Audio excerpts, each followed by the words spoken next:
నమస్తే, welcome to yo-yo TV. మరో 2 నెలల్లో తెలంగాణలో కారు పార్టీ ఖాళీ అవుతుందా? గతంలో ఎప్పుడూ లేని విధంగా ఒక్క ఓటమితో గులాబీ పార్టీ పాతాళానికి పడిపోయిందా? బీఆర్ఎస్ పతనానికి కేసీఆర్ తీరే కారణమా? ఎందుకు వలసలకు కేసీఆర్ అడ్డుకట్ట వేయలేకపోతున్నారు? జాతీయ పార్టీల మధ్య గులాబీ నలిగిపోతుందా? కష్టాల కడలిని దాటేందుకు కేసీఆర్ ఏం చేయబోతున్నారు అనే అంశాలను యోయో వ్యూలో తెలుసుకుందాం. తెలంగాణ రాష్ట్రంలో ఇక తిరుగులేదు అనుకున్న బీఆర్ఎస్ కు ఒక్క ఓటమి తీరని నష్టాన్ని తెచ్చిపెట్టుకుంది. 10 ఏళ్లు అధికారంలో ఉన్నాం, భవిష్యత్తులో మాకు తిరుగులేదు అనుకున్నారు బీఆర్ఎస్ నేతలు. కానీ ఈసారి రాష్ట్రంలో కాంగ్రెస్ అధికారంలోకి రావడంతో సీన్ మొత్తం మారిపోయింది. కారు పార్టీ డైరెక్షన్ నచ్చలేదని తేలింది. అసెంబ్లీ ఎన్నికలు అయిపోయాయి కదా, కాస్త ఊపిరి పీల్చుకుందాం అనే అవకాశం లేకుండానే వెంటనే లోక్సభ ఎన్నికలు వచ్చేశాయి. మొన్నటి ఓటమి తర్వాత వెంటనే మరో సవాల్. దీన్ని ఎదుర్కోలేకపోతే దెబ్బ మీద దెబ్బ పడినట్లే. ఈ లెక్కలు చూసుకుంటే బీఆర్ఎస్ పార్టీ ఎంత గడ్డు పరిస్థితిని ఎదుర్కొంటోందో అర్థమవుతుంది.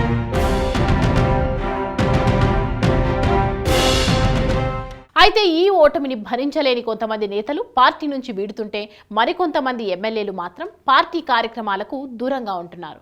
ఒకప్పుడు బీఆర్ఎస్ సీటు ఇస్తే చాలు గెలిచినట్లే అనుకున్న నేతలు ఇప్పుడు అదే పార్టీ తరపున లోక్సభ ఎన్నికల్లో పోటీకి ససేమిరా అంటున్నారు.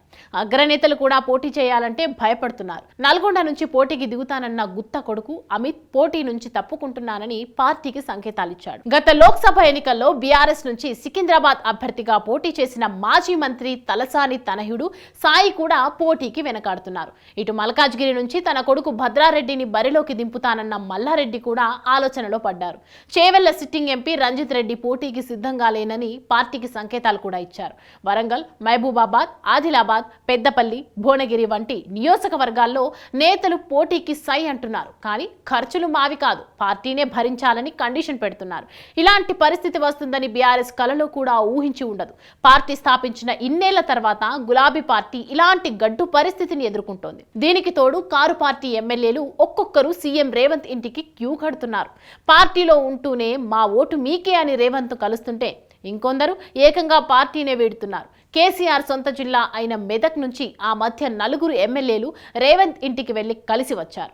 ఎమ్మెల్సీ మహేందర్ రెడ్డి, ఆయన భార్య జడ్పీ చైర్మన్ సునీతారెడ్డి, తీగల కృష్ణారెడ్డి, ఆయన కోడలు జడ్పీ చైర్మన్ అనితారెడ్డి కాంగ్రెస్ బాట పట్టారు. ఆ తర్వాత రాజేంద్రనగర్ ఎమ్మెల్యే ప్రకాష్ గౌడ్, భద్రాచలం ఎమ్మెల్యే తెల్లం వెంకట్రావులు రేవంత్తో భేటీ అయ్యారు. హైదరాబాద్ మాజీ మేయర్, డిప్యూటీ మేయర్లు కాంగ్రెస్లోకి జంప్ అయ్యారు.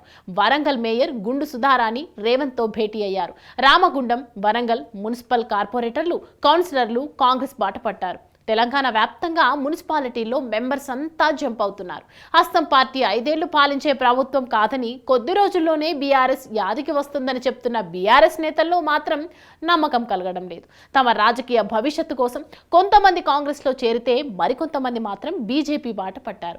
నాగర్ కర్నూలు సిట్టింగ్ ఎంపీ రాములు, ఆయన కొడుకు Bharat, Zaheerabad sitting MP BB Patil BJP కండువా కప్పుకున్నారు. దీంతో బీఆర్ఎస్ కొత్త అభ్యర్థులను వెతుక్కోవాల్సి వస్తుంది. 2014లో ప్రత్యేక రాష్ట్రం ఏర్పడిన తర్వాత టీడీపీ ఎలాంటి పరిస్థితిని అయితే ఎదుర్కొందో ఇప్పుడు బీఆర్ఎస్ లో అదే సీన్ రిపీట్ అవుతోంది. అప్పుడు రాజకీయ పునః రేఖీకరణ అంటూ టీడీపీ కాంగ్రెస్ ను వలసలను ప్రోత్సహించి ఆ పార్టీలను గట్టి దెబ్బ కొట్టారు.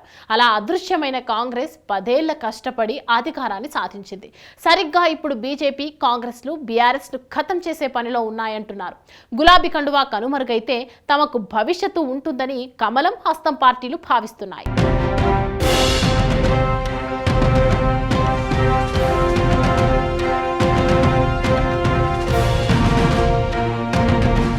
మొత్తంగా 2 జాతీయ పార్టీల మధ్య బీఆర్ఎస్ నలిగిపోతుంది.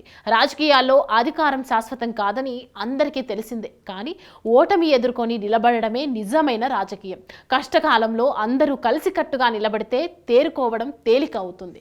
కానీ ఒక్క ఓటమితో ఎవరికి వారే అన్నట్లు లీడర్లు ఉంటే ఆ పార్టీలో సంక్షోభం మరింత పెరుగుతుంది. అయితే గతంలో ఇదే పరిస్థితి ఎదుర్కొన్న కాంగ్రెస్ కు తిరుగులేని శక్తిగా ఎదగడానికి 10 ఏళ్లు పట్టింది.